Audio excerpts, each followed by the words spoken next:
Hello. Uh, this is our second chapter of our textbook for the history of world civilization.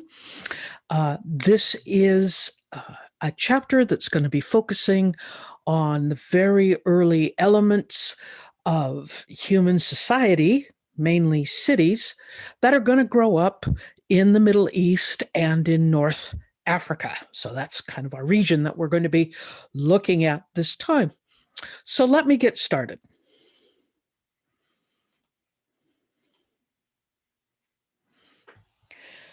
So we're going to be talking about the agrarian urban sections of the Middle East and of the Eastern Mediterranean. So as I say, the Middle East, North Africa, where Egypt is, and it will be between the years 11,500 and 600 BCE, or before Common Era. This is the moment at which human society turns from tiny groups of hunters and foragers into agriculturalists and urban society. And this change in the area we're going to talk about happens in this greenish area and around. That's known to historians as the Fertile Crescent because it's crescent shape. It follows a particular path going from the Persian Gulf up through the Tigris and Euphrates river valleys, through the mountains or just below the mountains that meet the Mediterranean Sea, right around the area we know as Lebanon, and then moves down the Levant, or the very easternmost coast of the Mediterranean Sea. It's a crescent mainly because this area in here is a desert, a very inhospitable desert. There will be people who will adapt to it very well. But as far as agriculture, it's not very well qualified. In fact, the people who do live in this area will continue to be nomadic, but they will go from essentially hunter-gatherer lifestyle to a groups of merchants moving back and forth. That's a little bit down the line. There's a couple of reasons why we see the growth in this area. Number one, it's fertile. It has water as opposed to the desert. And there is a particular type of grass seeds, wheat. Wheat and barley are the two big crops. Areas that they don't have wheat, we will find that they will develop a different diet. But wheat is a fairly simple crop to grow, and so that's going to be a very popular crop to grow in this early time. The kind of sources they leave behind, well, because they're settling down and becoming agriculturalists, they are going to stop moving around and start making buildings, basically places to live and places to store the grain. A farming community is going to have to store the grain that they're going to eat, but they'll also have to store an amount of grain that they are going to have to replant at a later date. And so consequently, that need to store is going to create a need for permanent buildings to guard your precious grain from vermin, from water and rain, and from people who would rather just steal your grain than grow their own. There is that problem at this time as well. And so The area we will be talking about first is known generally by the Greek name Mesopotamia. Meso for middle, and Potamia means rivers. So it's between two rivers, the Tigris and Euphrates rivers. The uh, country that is there currently that we associate with that area is Iraq. But at this point, we're not going to see unified countries. We will see groups of city states. These are large urban areas that are a center for the leadership, uh, almost always have a center for their religion. And those are going to be areas, cities that will grow, that will prosper, and allow for an urban environment, meaning that once they establish farming, they don't need everybody to farm. Uh, so they're not, what do we do with the other people? Well, there's probably people in the population that aren't very good at farming, but they do make nice huts, or they're very good at making the pottery that is necessary, or they know about smelting metals, or they are particularly bright and they learn how to read and write. Because this area that we'll be talking about is the area where we see reading and writing starting as well. Now, this is not the only urban centers in the world. It's not the first area. We will be talking about some of the other areas that are going to grow a little bit before this and during the same time. But this is the area we're going to focus on first of all. So they're going to take many, many years to stop foraging and to settle down and grow food. It takes a lot of planning. It takes a lot of trust and pattern recognition to be an agriculturalist, be a farmer. You have to understand that you have to be very observant that this grain grows better over here than over there. What are the conditions over here that's not over there? Can you duplicate those conditions so that you do get the best yield? You have to be careful to keep some of the best grain out so that you can replant it the next season. You need to understand things like the wet seasons versus the dry seasons. In case there's frost, you need to know how to avoid that. And so it's going to take a long time for people to kind of get really good at this. The other thing that they're going to be doing at the same time is domesticating animals. Animals will become creatures that will haul their carts around. We'll have the horse, we'll have the camel. That at the same time, they will develop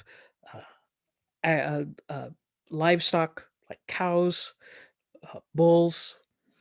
So cows for milk, bulls for food production, for meat.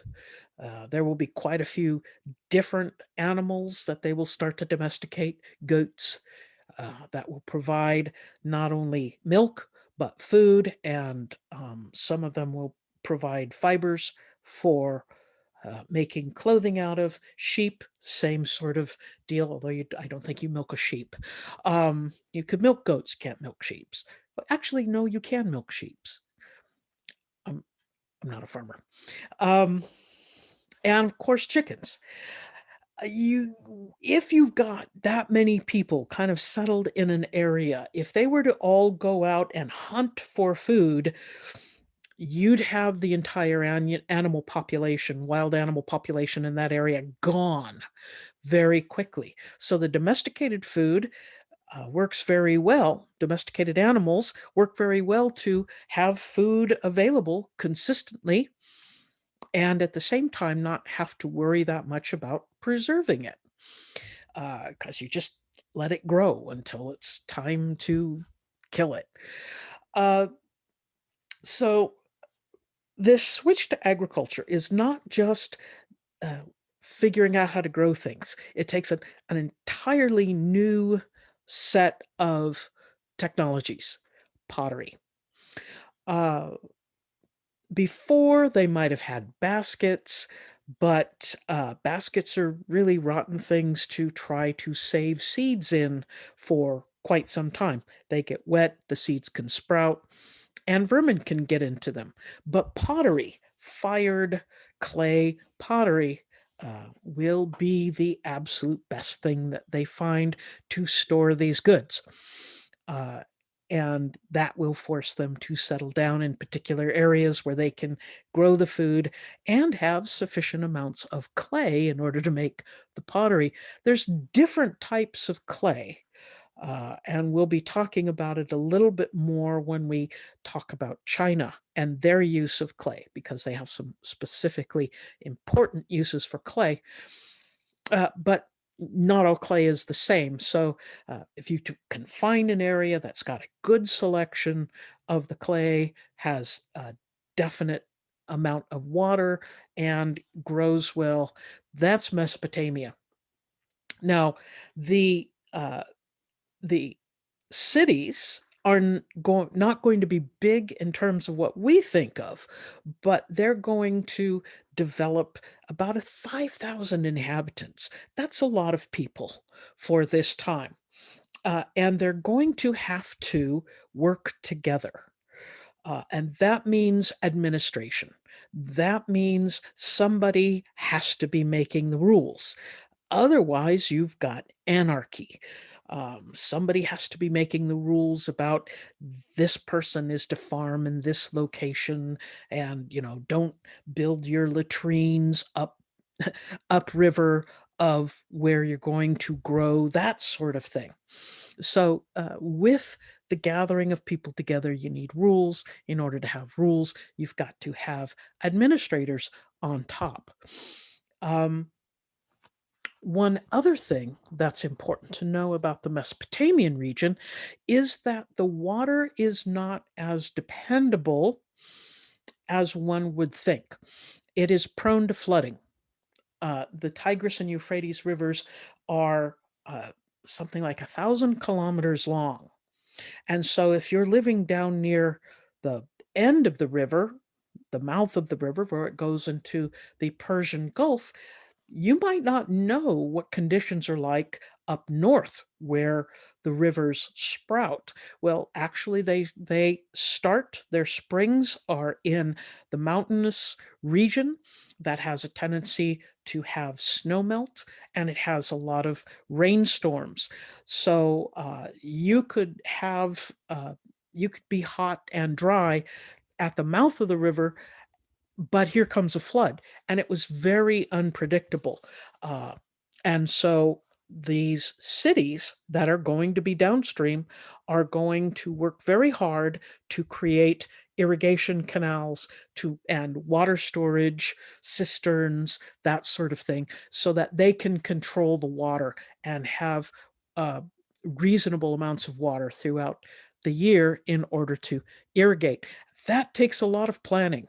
um, People have to agree to share and work with each other. Otherwise, you can rob the water from some other guy's field just by building a diversionary dam. And we find evidence of extensive irrigation works. Uh, so that all had to be very carefully coordinated. One way to coordinate that is to keep records. And to keep records, you need writing. And this is exactly what's going to happen in these areas in Mesopotamia. They will come up with a type of script known as cuneiform, uh, which means wedged shaped writing. Their medium that they wrote on, they didn't have paper, it was mud. They would make clay tablets, like if you were a kid and made, pies out of mud. They made their writing tablets that exact same way. And then they would have wedge shaped writing instruments, and they would simply press it into the wet mud and then let it dry. That was their record. The cuneiform script was a symbolic script. The letters and the writing started out to be pictographic pictures of what they were counting and talking about. Uh, but that takes a long time to write, and you've got a group of scribes that are in a hurry, so they're using shortcuts. Now, we're talking about the years 2500 BCE. And this cuneiform script will not be used in that area after about 1000 BCE. It will fall out of use in order for them to use something else, different writing systems, different languages. But these cuneiform tablets were everywhere. They were gathered in a particular library, and at one point the library burned down. You can imagine if you had a normal library like we do with lots of paper books, a fire at a library would be devastating. It was just the opposite. The library was called the Library at Nineveh. The leader, the emperor, had collected as much of the cuneiform tablets as he could in order to secure the knowledge. And when the library burned, it did what it did to clay tablets. It hardened them. Rather than destroy the information, it actually preserved the information, but no one could read it. It was uncipherable after a certain period of time when that language had fallen out. And in fact, it will take some rather clever code breakers in the middle of the 19th century to figure out how to read it. And even at that, it will be a couple of experts who could read it. And they had tens of thousands of these clay tablets to go through. And it was a tradition for a long time that only a handful of people could read it. I have good news if you're interested in this.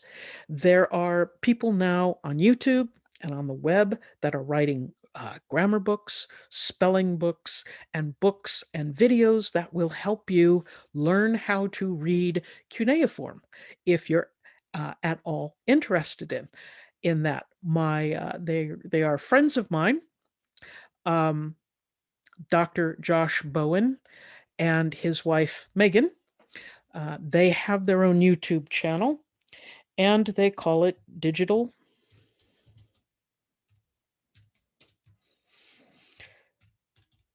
Hammurabi.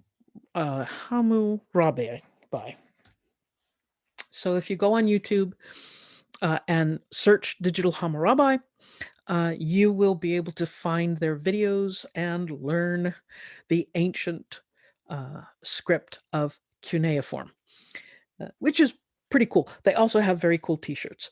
I usually wear one in class when we talk about this in class. But these cuneiform tablets were basically how they preserved their information. They were probably pretty unwieldy, but they worked. That's what they had. The scribes, the people who could read and write, were a very small part of the population. Because in order to read and write cuneiform, you had to memorize 3,000 to 4,000 symbols in order to really cover the entire language. And In the Mesopotamian area, the uh, the scribes, the people who kept records, and the leadership tended to be located in the religious aspect of the lives. They built giant temples called ziggurats. There aren't too many of them left. Actually, there is one that has been rebuilt, but they were kind of truncated pyramids. And these were temples for their main god. Every one of these city states had a main god or goddess, but they were polytheistic. So they believed in many different gods. It's just that every city state had their own special god. Um, and these temples served not just as places of worship and places for sacrifice, they were the warehouses in many of these city states for the grain. That rather than have everybody keep their own grain, the grain was brought to a central location and each citizen was given so much grain. That takes a lot of bookkeeping. So that was one way that this class of educated priests controlled the population, helped the population. It is was a very unusual way of setting up this society. The writings that they left behind that we have um, so far translated, once we figured out they figured out how to translate them. They were very excited because they thought that they were going to learn about this this old society that nobody knew much about. As it turns out, the vast majority of the records didn't talk about their society, didn't talk about their history, their religion, um, anything that we would necessarily think is important to know about a society. They were basically bookkeeping. It was almost all accounting. So many bushels of wheat there, da da da da da, and some mathematics. The Mesopotamians, being out in the desert, being in an area that had very clear skies, were very interested in the stars and the movement of the stars. Uh, that's part of that pattern recognition that I talked about earlier that the farmers needed. Well, if you were a priest and you watched and gathered data about the movement of the stars, the movement of the planets, the sun, the moon, etc. If you could recognize those patterns and keep track of them on your cuneiform tablets, you could impress people by telling the future. You could say the moon will rise at such and such a time this evening, and it will be the crescent shape or the half shape or a full moon.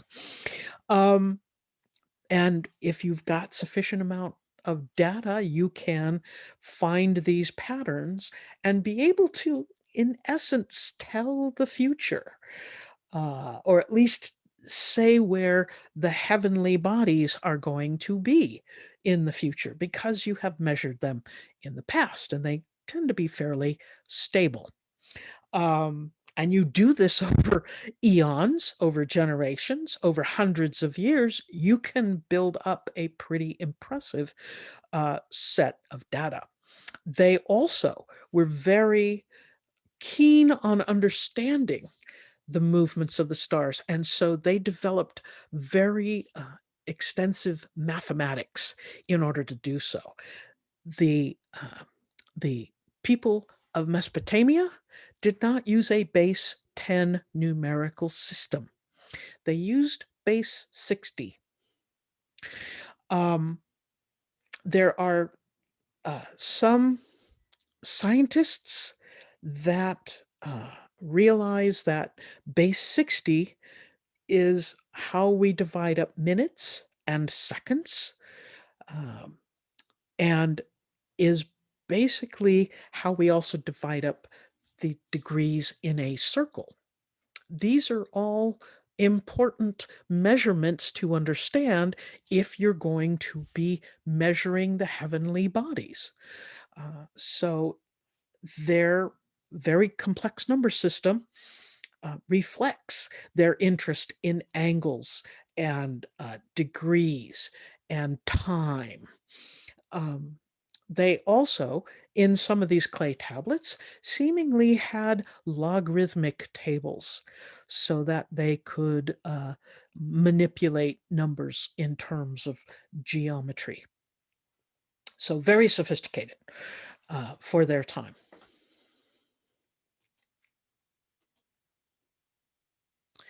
The early kingdoms in Mesopotamia are going to be ruled by strong men, or Lugals, as they will be called.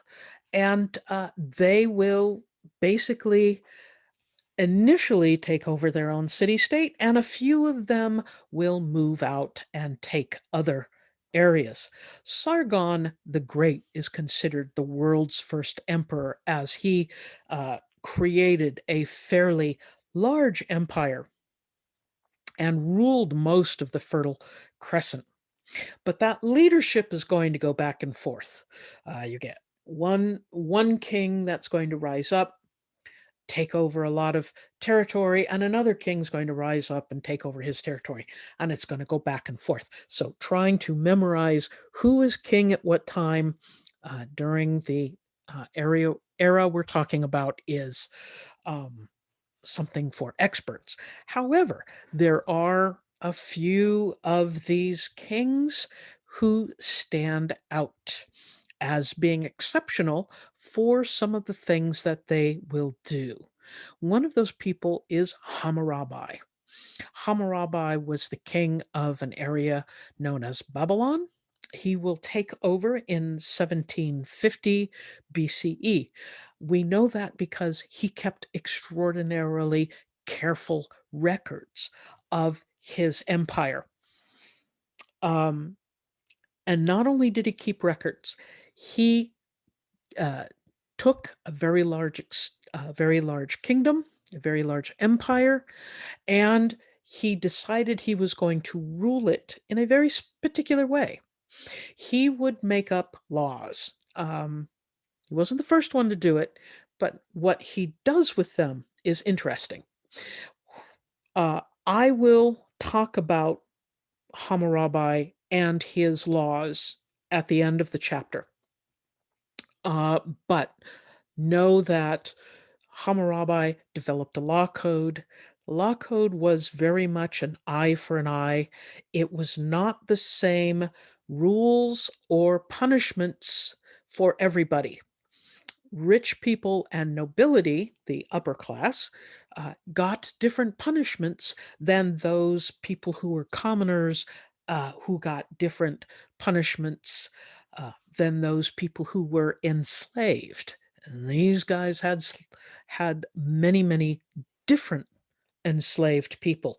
So it was not a very pleasant system to live under, but it was unified and it was uh, put throughout his kingdom. And I'll describe that at the end of the chapter.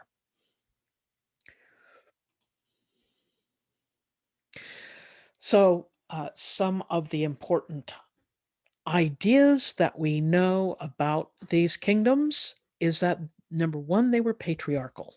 They were male dominated. The fathers were the most important aspect of the family. Uh, in some of the records, we do find some poetry, we do find some literature, and a few other records that give us a good idea, a better idea about what their cities were like. They were extremely stratified in terms of the haves and the have-nots. Um, Based on all sorts of aspects. But one of the important aspects uh, for these people was military prowess, how to fight, or how to gather other men to fight for you. Um, Hammurabi was one of those guys that was very effective at gathering men to fight for him. Uh, and because at this time they didn't have peace treaties or the United Nations or anything like that, they fought a lot. We know that the gender roles were extremely strict, um, and they are very uh, definite about male roles and female roles. And women tended to have a very limited activities and being out in the public if they're higher class, the nobility and the royalty. They tended to have their movement and their contacts highly limited to ensure the inheritance of the son, so that they're not sleeping around. In other words, so it was a very closed off society in that way. For common women, we have reports of them helping in the fields, uh, doing craft work, and brewing. The Sumerians, the Mesopotamians invent beer, and that is their favorite alcoholic beverage. They drank it as a important social aspect.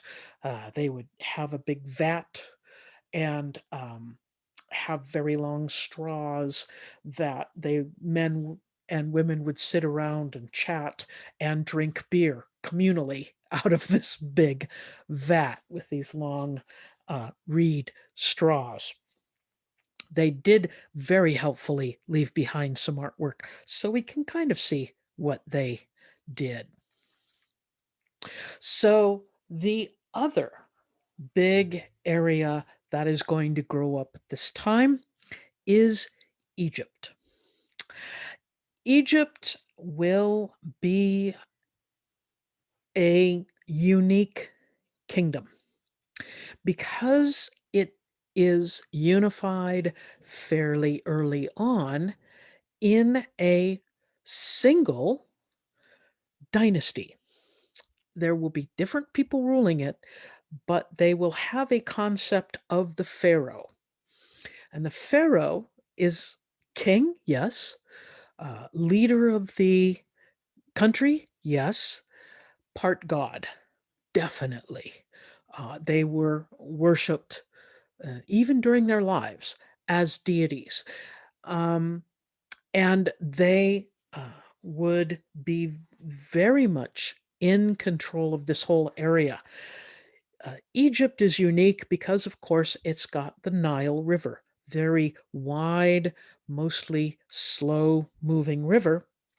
And on the margins of the river, for a few miles in each direction, is lovely, lush, growing area. And of course, it's in a fairly warm climate. Not a lot of freezing happening in Egypt, so the growing season is extremely long and extremely productive. Outside of that margin, for the most part, is desert. And so the Egyptians conceived of their world, their cosmos, as Black Egypt, which was the fertile black soil around the Nile River, and Red Egypt. And Black Egypt was order and stability and plentiful food. Red Egypt was chaos. It was death. It was a frightening experience. But as frightening as Red Egypt was, it also insulated Black Egypt, meaning that they were not very often uh, invaded. So when we talked about Mesopotamia, we're talking about multiple city-states attacking each other all the time, and not being able to establish long dynasties. Egypt was exactly the opposite. They established very long-lived dynasties, and the pharaoh was, as I said, king, um, ruler, part god, and it was a sense of a dynasty, as in a family that would be ruling. So even though you might have some pharaohs that were not all that great, or some maybe even a little bit harmful, for the most part, they were able to get over those bumps in the road and keep highly unified. Uh, there was the Nile was their source of water, but the Nile also had a very interesting tendency to flood. The area in Mesopotamia, they had floods. They didn't know when they were coming. They did a huge amount of damage. Egypt, they knew exactly when those floods were coming. They came almost the same time every year. So the people knew to get out of the way, and the floods were actually coming from essentially very lush areas of Central Africa, and all of the leaves and everything that would flood, that would leave very black, fertile soil. So it was a good thing to have these floods. The Egyptians looked forward to them. It was a couple of, it was some time that they didn't have to work. Um, so it was really special. Also, the Egyptians um, did a lot of sailing up and down the Nile because it is so big uh, and wide. But for the early part of their existence, they didn't do a lot of trading. There was sufficient barriers because of Red Egypt, because of those desert, that we don't see a lot of trading yet. We will eventually see it.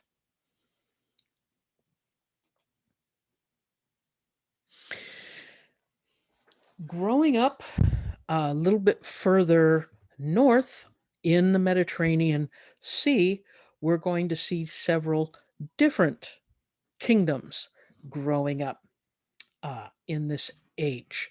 One will be the Minoan people of the island of Crete, which is a fairly large island in the middle of the Mediterranean Sea, right off the coast of what we now know as Greece. And the Minoans were related to the people in Greece, but they had a sufficiently different culture. It was a seagoing culture. It's known as a thalassocracy, which means an empire of the sea. They traded with everybody. People throughout the Mediterranean Sea knew about the Minoans, and traded with them. The Minoans were kind of this go-between between many different kingdoms, and so they made a huge amount of money.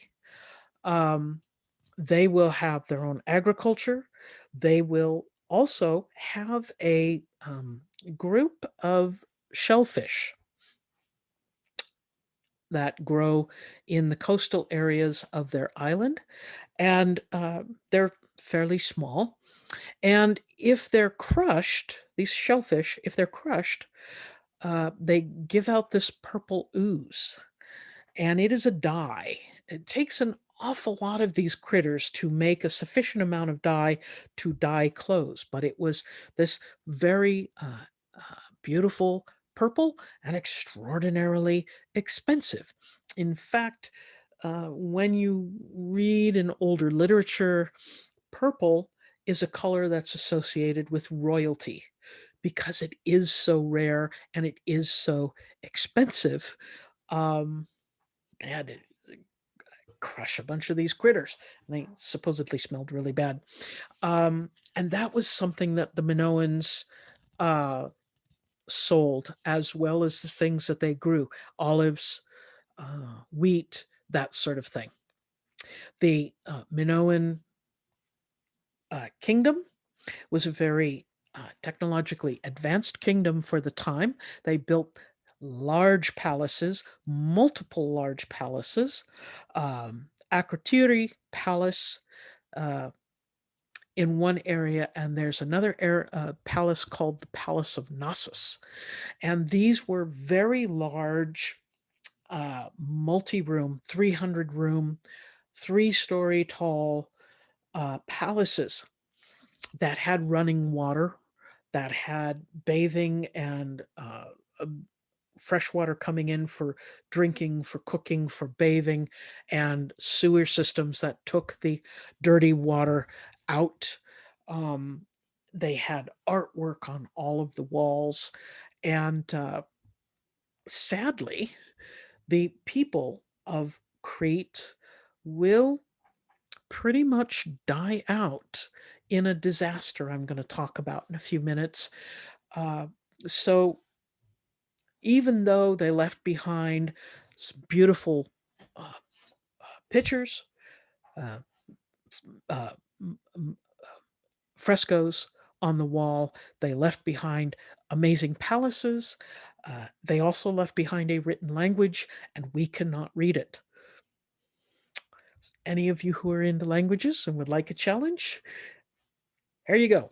Uh, we still cannot read the Minoan language. Um,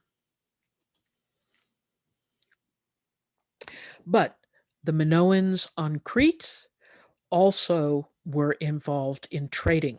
And we will find that during the time from 1500 to 600 BCE, we're going to see a lot of uh, interactions between different groups, between Egypt and the various groups in the Levant, Cyprus, an area called Anatolia. We now call it Turkey. That was part of the Hittite Empire. We have the Minoans on Crete. Here in the area we know as Greece, we had a people called the Mycenaeans. And of course, we had the Babylonians here in Mesopotamia.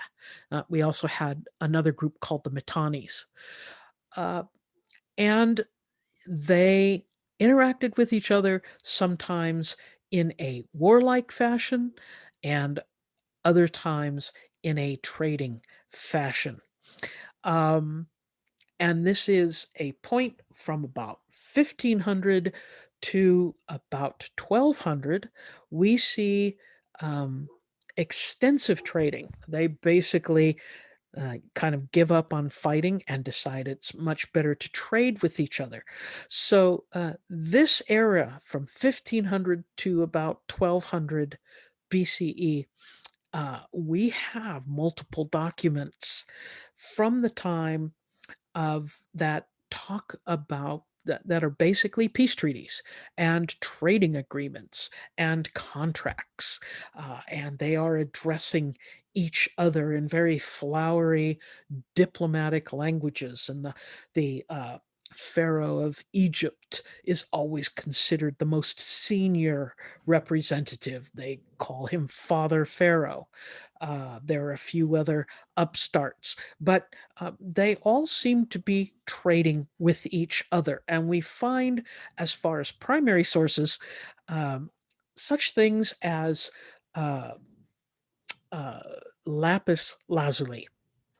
It is a remarkably beautiful, bright, a dark blue stone that was used extensively in making mosaics, in making objects, and especially in jewelry. When you see jewelry from this time, if you see a dark blue stone, that's going to be lapis lazuli. That is only found uh, in this region up here in the area we now know as Afghanistan, not anywhere else. So there had to be some way that this stone made it into this area. Another thing, bronze. We call this era the Bronze Age because bronze is a particular metal that's fairly easy to work. It works with molds beautifully, and it will melt. The components of it will melt at extremely low temperatures, a temperature that you could achieve with a regular old wood fire. Um, and the basic makeup of of this metal is copper and tin. Copper, there were multiple different copper mines, but a large source of copper was the island of Cyprus. Um, in fact, Cyprus means copper. Uh, part of the word means copper, and it was from here they got the copper. But the other ingredient was tin. And there that was a very rare ingredient. And bronze needed 90% copper and 10% tin. The only source of tin very early on was again up here in Afghanistan. Uh, but they have found multiple shipwrecks from this period uh, that the ships are just packed full of copper, of tin, of lapis lazuli, of gold, of um, of olive oil, of wine, of this huge variety of products that were being moved back and forth. So it was a very interesting time that all of these groups were actually working with each other. There will be in the Hittite Empire, it's not as long, certainly not as long lasting as the Mesopotamian empires or the Egyptian empires, but it's going to be populated by a different group of people moving in with a different language group. Mesopotamian people had their language group, the Egyptians had their language group, the Hittites had a completely different language group. But they will be kind of in the middle between Mesopotamia and Egypt, so they're going to be trading with both of them. But the Hittites will build up their military to a very high level, and they will be using the weapons of choice of the day, chariots, very light two-wheeled wagons that are hooked up to four horses, and they moved very, very quickly. And the chariots would generally have one person driving. Um, Containing four horses is a challenge. And then they would have other people mounted on the chariots who would be using composite bows and spears and javelins and other weapons. Uh, Very late in this time, around 1200, we're going to see a new metal arriving, and it will be used very sparsely, and then more and more. It is harder to work with than bronze, but it is so much more effective, and that is iron. Iron's found in a lot of different places, but to smelt it and work it takes an extremely high temperature to do that at a temperature that is very difficult, almost impossible to get with a regular wood fire. But a charcoal driven fire that has air blown on it will, in fact, get hot enough to make the iron supple enough to work it. Uh, Bronze is poured into molds and then can be sharpened if it's like an axe or a sword. Iron has to be worked. It has to be forged. It has to be heated to a certain temperature and then pounded in order to drive the carbon out of it. And so it's much more expensive because it takes a lot more work.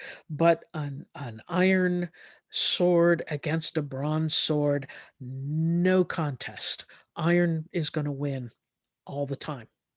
So this Hittite empire is very different than the other two empires. They are focusing mainly on their military, and they are covering a territory that has quite a few different languages, quite a few different ethnicities of people, and different religions. So whereas Egypt was very monocultural, and the Mesopotamian area tended to be fairly monocultural, the Hittite Empire was open to many different cultures. There will be a contest early on between Egyptians moving north into the Levant and the Hittites wanting to move south. And so they will meet early on in the Battle of Kadesh. The Battle of Kadesh was considered the largest battle that put chariot versus chariot. If you can imagine thousands of chariots coming at each other at a thunderous pace to fight, uh, they fought pretty much almost to a draw. I think the Egyptians got a little bit better, gave a little bit more than they lost, and it will be after this battle, when they realize that they're very closely matched, that they will start signing peace treaties and start trading with each other rather than fighting that much. They will form a defensive pact, very much like our NATO pact today, uh, that they will promise to come to each other's aid if one of them is attacked. This is going to, be a nice idea, but if a truly big enough disaster happens that coming to the aid of your neighbor is going to put yourself in danger, uh, that's a very bad sort of situation to be in. And this is exactly what happens around 1200 BCE. All of this trading is going on, um, and there are there have been many arguments as to what exactly happens at this time, because we're covering a very big area. There are some reports that talk about poor harvests and famines. There are other reports from other areas about the same time about earthquakes and tsunamis. There are other reports about a volcano that erupts. But in general, they're going to have a couple of years of bad harvests that are going to lead to famine in many of these places. The earthquake and tsunamis are almost assured to have wiped out the Minoan island of Crete. It will almost totally wipe out the population, certainly uh, takes it into a place where it had been, loses its sense of civilization because there's just too few people to keep it up. Um, and the Mycenaeans, the people who live in the Greek mainland, are going to face foes that they cannot uh, defeat. And so they are going to give up their fortifications and cities at the sea and head for the hills. And they will stay up in the hills so long that they will forget how to write. They'll keep their language, but they will forget how to write, how they wrote it down. Um, Other reports during this famine talk about a strange group of people that are called the Sea People, who invade. And they're the ones that absolutely lay ruin to the Hittite Empire. Um, and they make a move on Egypt. The Egyptians, when they tell the story, don't necessarily mention the famines, or the earthquakes, but they talk a lot about the sea people. And because their records are the ones that we were the most familiar with, we focused as historians on the sea people. But archaeological evidence of late is basically saying, no, wait a minute. Those climactic, the climates, and those destructive problems with earthquakes and volcanoes, they possibly set up a situation where these sea people were not a single tribe of fighters coming in to invade, but in fact, refugees overrunning places, leaving their homelands because there was no food. Um, so it's we're going to find more information as time goes on. I will include, if you're interested, a lecture by a archaeologist named Eric Klein, who teaches at Georgetown. He gives talks around the area every once in a while. If uh, uh, so, keep an eye out for him. But I'll put his lecture. He's written a book called 1177, When Civilization Collapsed, and he's working on a follow up to that book. But he puts out some very interesting ideas about what this collapse, it's called the Bronze Age collapse, is like. So it's almost as if civilization is wiped out for a very short time. But it is also the end of the Bronze Age.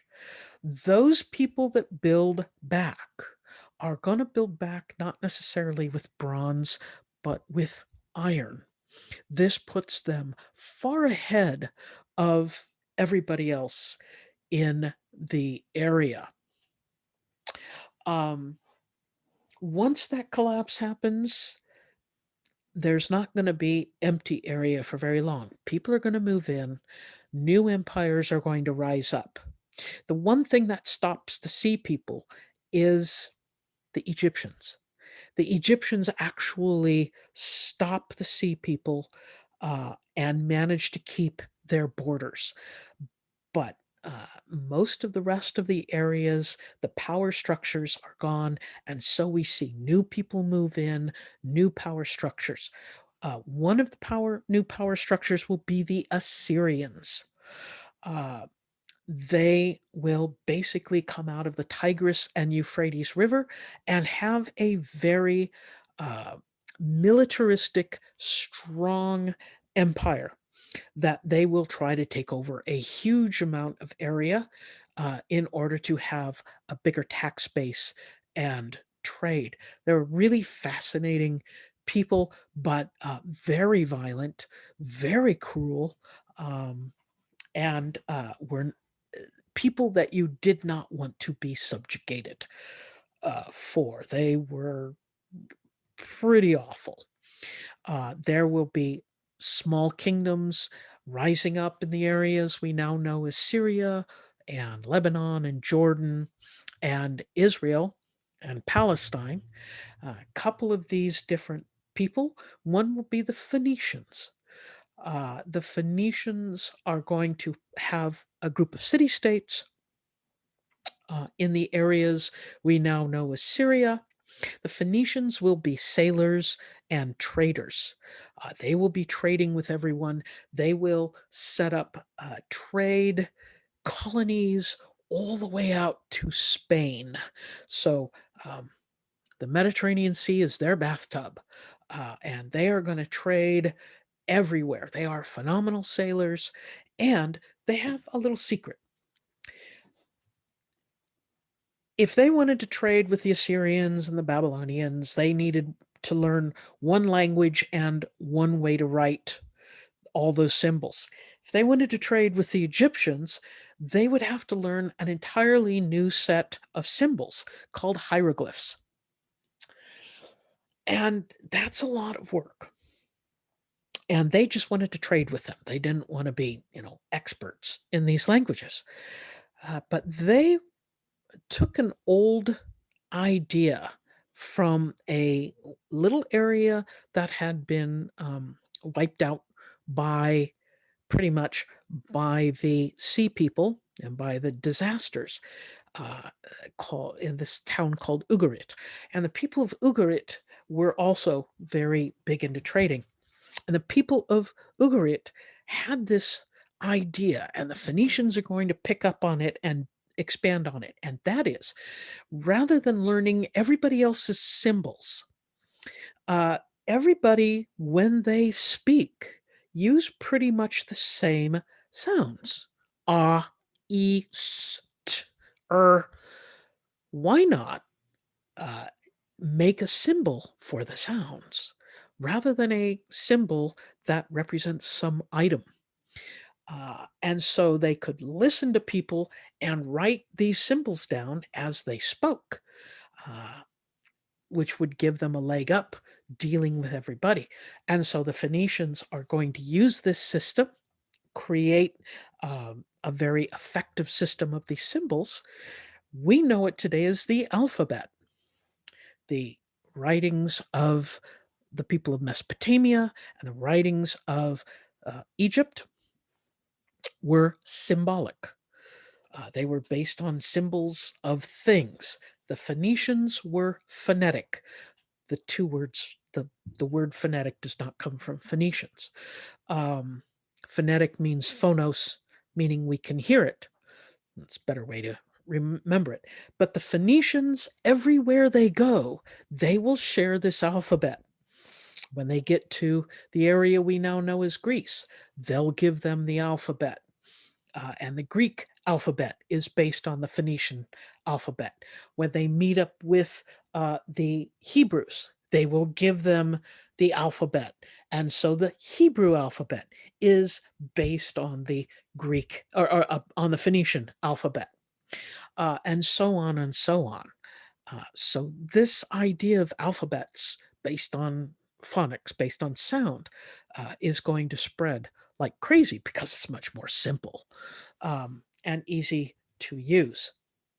Another group that is going to move in to the area known as the Levant, that easternmost shore of the Mediterranean, are the Philistines.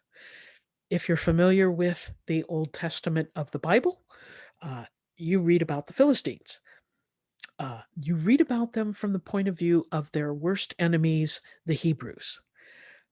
So your opinion of them might be a little bit shaded. By the way, you do read about the Phoenicians in the Old Testament. However, the Hebrews did not call them Phoenicians, they called them the Canaanites. So here we have two other civilizations mentioned in the Old Testament of the Bible, the Canaanites and the Philistines. There you go. We will also hear about the people of Mesopotamia in the Old Testament of the Bible, and of course, the Egyptians. So you can see there's still these connections that are made in that area. They're still not completely walled off from each other. So the Assyrians, coming out of the Mesopotamian area, are going to take over a very large area, and by 671 are definitely going to take over much of the area. Uh, and when they do, they will do so in a fairly ruthless fashion.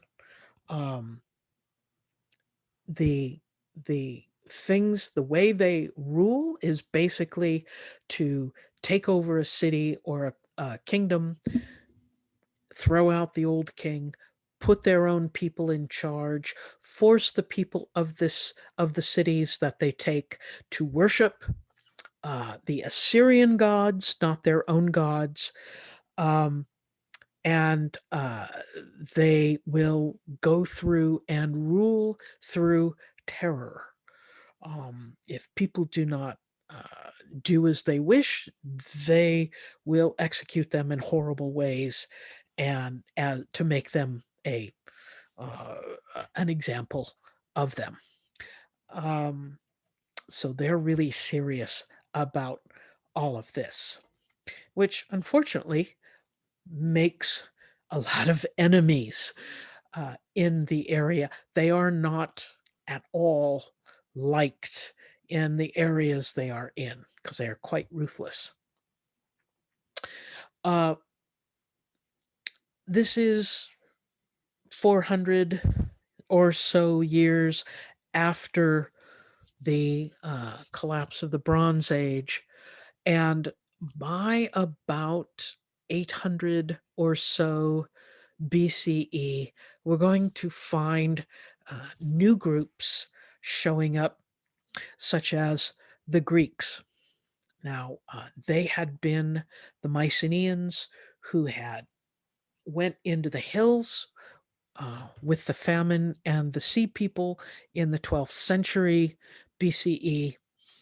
They're going to hide in the hills for that long and eventually come down and rebuild their cities and rebuild their civilization.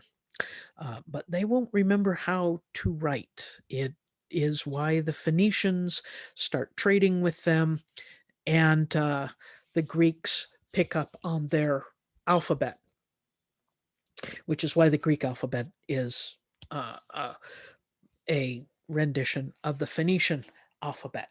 But we're going to see the Greeks become a force to be reckoned with after 800 BCE, and the Assyrians to be reckoned with.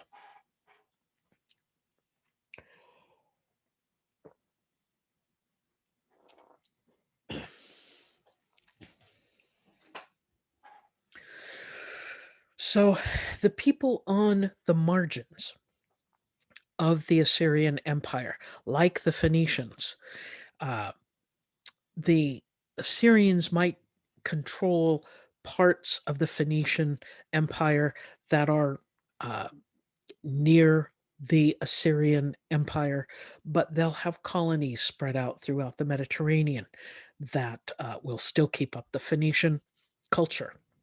The Israelites, the Hebrews, and the Pelasets, which was a branch of the Philistines, are going to be fighting to control that area of the Levant that we now think of as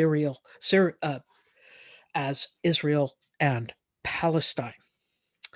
Um, I mentioned the Mycenaeans the Greeks are going to form their own civilization and urbanize in such a way that they will have a particular style of city states, or polis as they're called.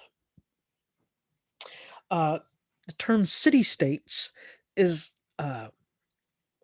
when we use the term state in this usage, it means the power center of a region.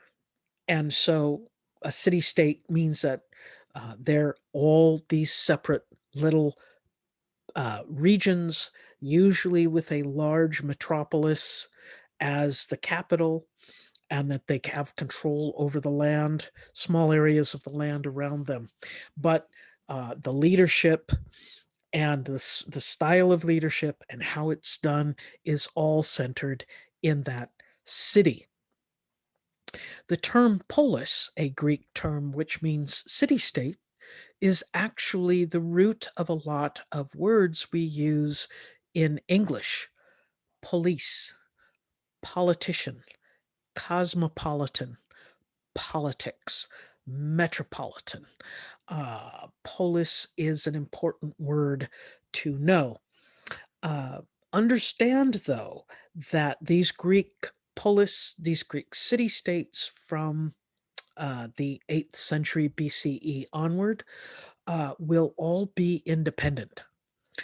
Athens is one of the city states. It will have a different kind of um, uh, politics than, say, the city state of Thebes, which will always be a kingdom.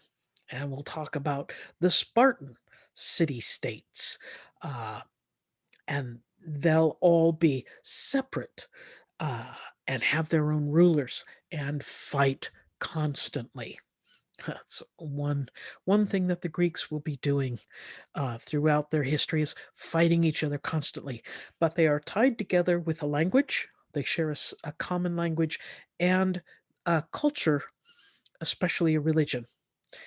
They are polytheists and they share all the same gods: Zeus, the father god; Hera, the mother god; uh, Artemis, the goddess of the moon; Apollo, the god of the sun and music; Dionysus, the god of wine; and, Aphrodite, the goddess of love; Ares, the god of war.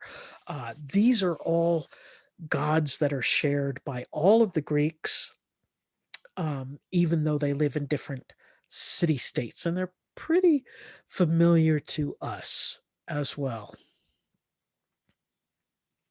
So, talking about religious and cultural experiences, um, when people settle down uh, as they become agriculturalists, their spiritual experience shifts from animism, the idea that everything is animated with a certain spirit, uh, animals, rocks, trees, to polytheism, in which the gods and goddesses represent separate forces or separate regions, but they have a human form.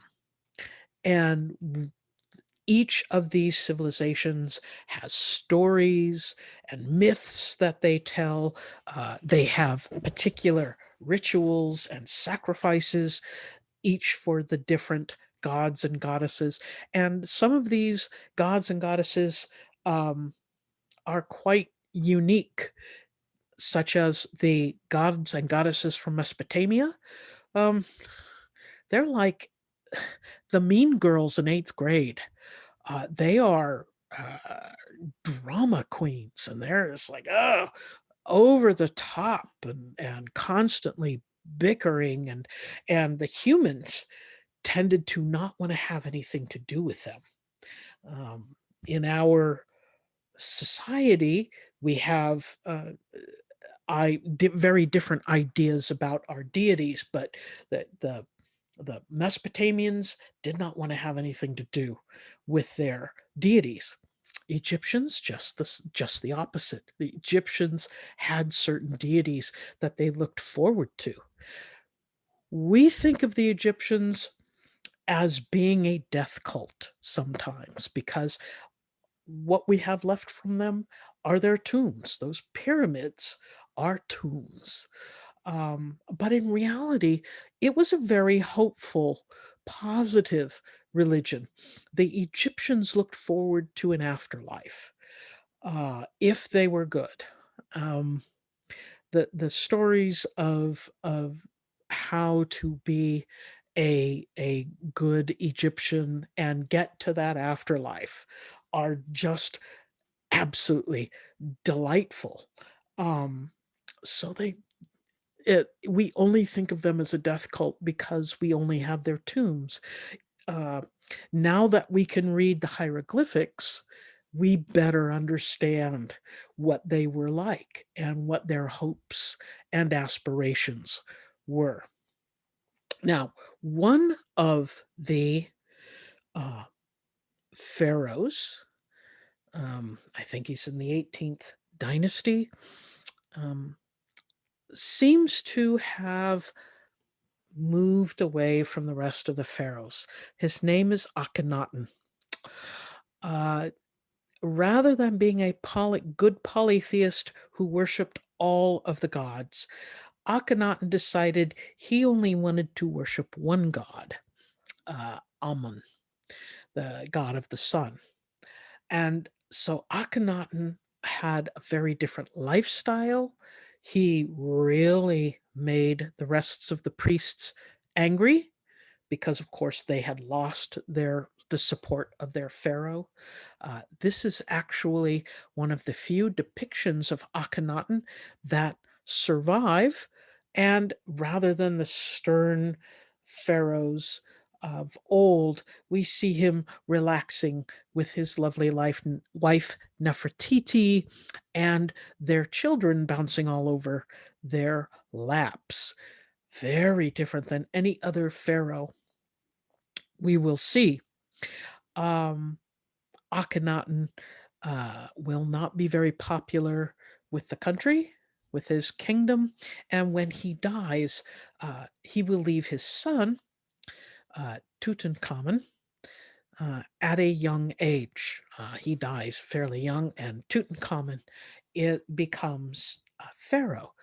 But Tutankhamun, we know quite a bit about because Tutankhamun is King Tut. And if you're familiar with the story of King Tut, uh, we he was one of the very few pharaohs whose tomb had not been raided. That his tomb was found completely sealed off in 1920 to 1923 by Howard Carter. Um, and so, for the first time, modern people got to see what it was like to be buried as a pharaoh. And they were stunned because it was a lavish experience. Um, the goods, the gold, the decorations, all of this. Um, so it was thanks to King Tut, Tutankhamun, Akhenaten's son, that we know so much that we know about ancient Egypt. Yeah, gotta put on my Indiana Jones hat. Archaeology, love it. Anyway, uh, we see in the culture, in the religious experience, that there was a lot to be shared. Uh, there, as far as art, the Egyptians had been creating art and beautiful architecture for a very long time. The Greeks were a little bit late in coming into it, uh, but we see the earlier Egyptian statue being copied by the Greeks later. But you see that even though they're in the same pose, uh, they're going to definitely be cultural aspects of the Greeks and of the Egyptians that are going to be different. So they're going to play off of each other. They're going to be influences on each other. Later down the road, around 300 BCE, we will find a Greek king, Macedonian, named Alexander the Great, is going to conquer Egypt. And one of his generals, Ptolemy, is going to become pharaoh of Egypt on Alexander's death. And Ptolemy basically brings the Greek culture back into Egypt.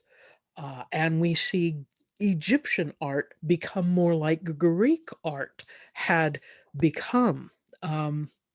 There is a part of the Vatican Museum in Rome that has much of these Ptolemaic sculptures, and they are kind of the reverse of the sculptures you're seeing here, that they are Egyptian sculptures, but they start getting some Greek characteristics.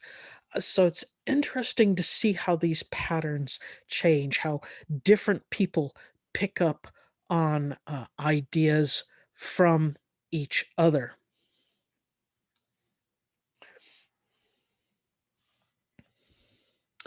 The tablets that we found in Mesopotamia, those clay tablets that had been cooked and made permanent by the fire at the library, most of them, as I said, were accounting books.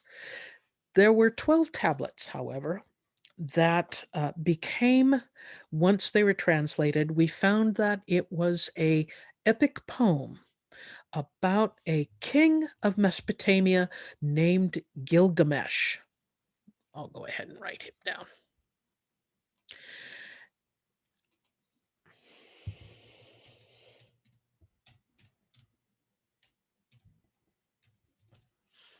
Gilgamesh, the Epic of Gilgamesh. And it is kind of a forerunner for epic stories. It's a fairly long poem. It's full of all sorts of wonderful adventures, as epics usually are. And Gilgamesh is, uh, this is how we know how humans of Mesopotamia reacted to their gods. Gilgamesh is chased by a goddess and he won't have anything to do with her. And so she curses him and kills his best friend. Um, and he goes on a quest for immortality and runs into some very interesting people, scorpion people. Uh, he runs into the barmaid, the woman who brews beer for the gods, and she tells him the story of how that why the gods created man. Um, she tells the story of one night the gods were having a party and got very drunk and broke all the pottery, broke all the crockery, and they looked around and said, "Well, who's going to clean this up? We're not going to do it. We're gods. Let's create someone who will clean it up." And that's how they created man. The gods of Mesopotamia created man to be a servant and to clean up their mess. But Gilgamesh will also be looking for a particular hero of the time, a man who had immortality named Utnapishtim. Please don't ask me to spell it. But Utnapishtim had been blessed by the gods because the gods got tired of humans and decided to flood the world.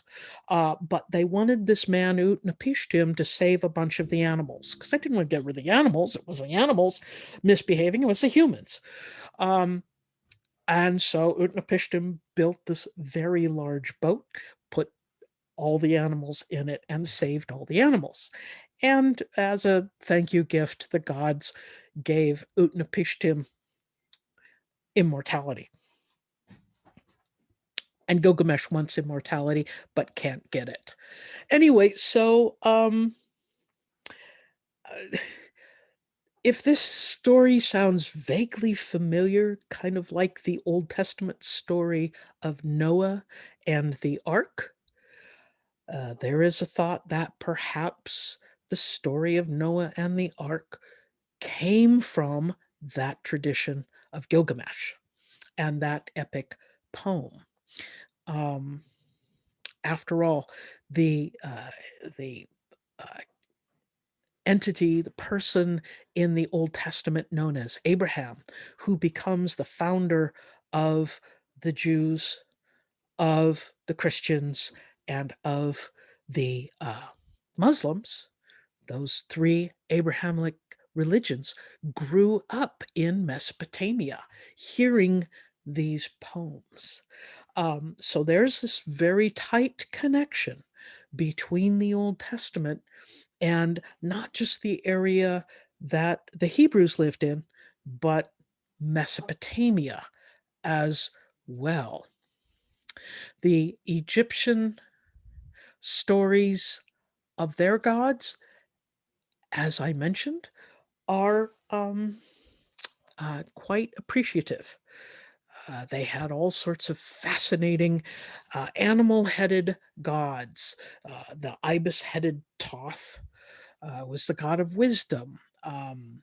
The Horus, who was the main god, had a falcon head, etc. You know, all these different uh, gods and goddesses, but they seem to be, with the exception of one, much more beneficial, much more kind, and some people who anthropologists who look into this say that it's because the Mesopotamians had a very different feeling about their world, that it was precarious, that the rivers flooded, that there could be bad things happen at any time. So when they associated their gods and goddesses to the natural powers, of course, they didn't see them as being benevolent. The exact opposite in Egypt, with the Nile and the yearly flooding and a land of plenty and stability. So the gods reflected those characteristics. In Greece, the Greeks had a very ancient tradition of their pantheon that had been pretty much uh, anthropomorphic, meaning that they were human in shape most all the way along. Um, and they had had a tradition of myths and legends and poems that had been oral, passed down as oral traditions, and that will eventually be written once the Greeks get their alphabet. And we will have certain poets that will be identified, the poet Homer and the poet Hesiod. We don't know if these men were actual physical men or if they were a compilation of different poets. But their poetry was much uh, more sophisticated in a way, that the questions were not just black or white, true or false. They questioned um, the order and chaos and where it came from, and questioned humans and their perceptions. Uh, I spoke a little bit about Mesopotamian and Egyptian art. They are both very different. They're both very beautiful. If you want to start looking at primary sources, looking into Mesopotamian and Assyrian art, it's striking. It's amazing. Um, but they have the Lamassu, which are the lions with the eagles and the human head and these righteous beards. Um, the Egyptians, kind of the same way, they had giant statues of their pharaohs, still with the beards, um, and they represented power. That these were representations of the power of the kings and of the pharaohs. And I went on quite a bit about Mesopotamian math and scientific writings, so it's already back there in this lecture, so I won't go into it there. But I had promised you early on to talk about Hammurabi and the code of Hammurabi, not the first law code. There had been law codes written before that. What Hammurabi does with them is have them engraved on stelae, which are black marble columns, one for every city that he has taken. And all of the laws are written right here. Um, So you can't question them because they're right there. Ignorance of the law is no excuse. Um, and that is a way that he used to very effectively unite his kingdom, and everybody understood these laws. Now, it's important. I wanted to make sure you saw the stele, uh, not just for this writing, but for the illustration on top, the bas relief carving. That is a carving of Hammurabi receiving the law code from his favorite god, Marduk. So, when you look at this piece of art and you see uh, who is who, which one is the god Marduk, which one is Hammurabi? Well, Hammurabi is the one in the throne. Marduk is receiving the law. So it is this tradition of the god passing down the law. Now, we know Hammurabi wrote the law, but in using the propaganda of the images, the stele, putting it in the center of the town, and uh, reflected the power of Hammurabi, but it also told the people that if they broke the law, they weren't breaking just Hammurabi's law, they were breaking Marduk's law. So it shows a very complex and sophisticated understanding of, there's no better word for it, propaganda. Um, to get the message out. And because we know reading the law, it's very different for men than for women. It's very different for rich people than for poor people. It's very different for enslaved people. I mean, different crimes and very different punishments as well. But the image on top would have been particularly important because images of gods and goddesses in these polytheistic areas meant more than just a visual representation like we think of statues today. Um, they were an abiding place for the deity. You know, when the deity's running around, you gave them a statue to inhabit. And that's why these statues were put in the temples. That's why sacrifices were made to them. They weren't making sacrifices to just some bronze statue or stone statue. They were making sacrifices to the gods and goddesses themselves who inhabited those statues. And so here we have a law code that's, uh, according to Hammurabi, is directly from Marduk. And here's the picture of Marduk as well.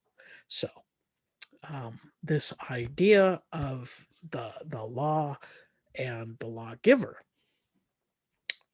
being something more than just rules of the road, but something that has a direct tie to a deity, gives it even more gravitas, even more weight. So as we are going forward, and this is the end of the second chapter. I know I've gone on a lot. This is, I, you probably figured out, I love the Egyptians and the Greeks and the Mesopotamians. Um, look for these patterns of how society builds, what cities need to grow, how politicians or leaders use different types of power to gain control of areas and to keep control of areas. It's a different technique. Hammurabi's reign lasted, well, all of his life, and another 200 years after that. So obviously, what he did worked quite well for the time. Um, but also see that geography and environment play a huge role, and trade and economics. All of these basic patterns that we see woven through again and again. So, should give you some idea. Again, look for these primary sources. Um, if you need help finding them, give me an email, and I can help you look them up. But you can probably do very well using using search terms on Google or using the Nova library databases. Anyway, that's the end of chapter 2. Thank you very much. I look forward to seeing you in class, so that we can discuss and I can go and embellish in a few other details that we couldn't get to today. So, good night, everybody.